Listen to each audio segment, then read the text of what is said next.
A brass plaque prominently identifies an important site. Think historical landmarks, memorials, hospital donor walls, walks of fame. Many professional firms identify their offices, and many homes display their addresses with an elegant plaque made of brass. A brass plaque makes a bold and lasting statement. Making one begins with the wooden model minus the lettering, covered in artificial leather where they want a bumpy texture. They use this model to cast an aluminum pattern. A typesetter draws guidelines on the pattern for the inscription, then glues pewter lettering on the lines.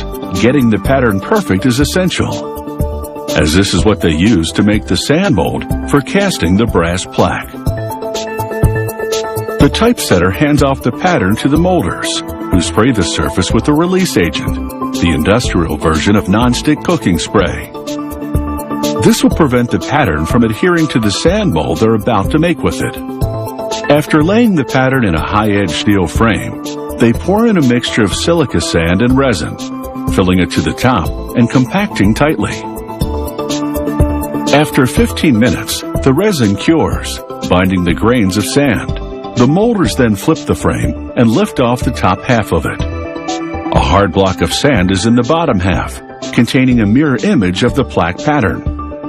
This is the sand mold with which they'll cast the plaque in brass. The molders now spray the surface with a solution of alcohol and graphite.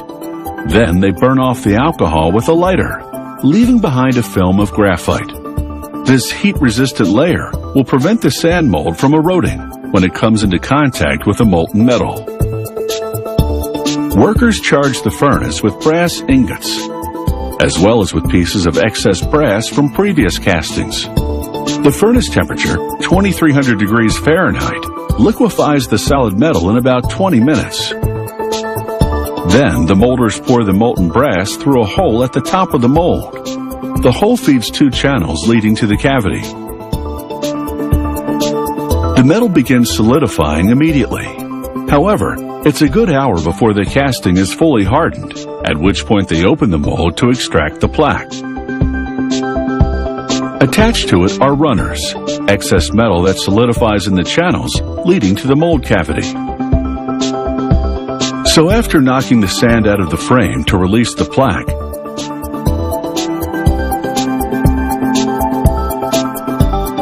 they saw off the runners, then throw them back into the furnace to be remelted for the next casting. They grind the edge of the plaque with an abrasive wheel, smoothing the nubs where the runners were cut off, and making the plaque perfectly round and straight-edged. With the steel scraper, they clean up the surface, removing flakes of metal and remnants of sand and graphite. They dissolve sulfurated potash in warm water.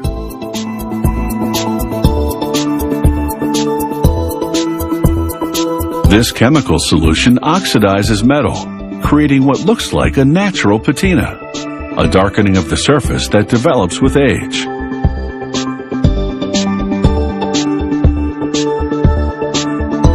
After preparing the solution, they transfer it to a large basin. A kiddie wading pool does the trick. Then they dip the plaque, keeping it submerged until they get enough patina to make the brass look antique.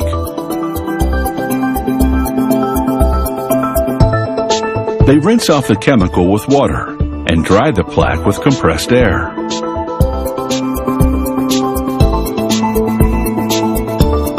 They gently press a vibrating abrasive belt against the plaque.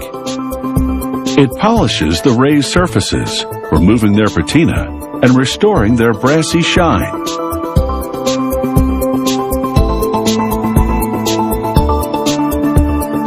This finishing creates depth by highlighting the relief against the dark background. Just one last step before the plaque is ready to take its rightful place. Workers spray the surface with a coat of clear urethane. This prevents the brass from tarnishing and protects the plaque from weathering when mounted outdoors.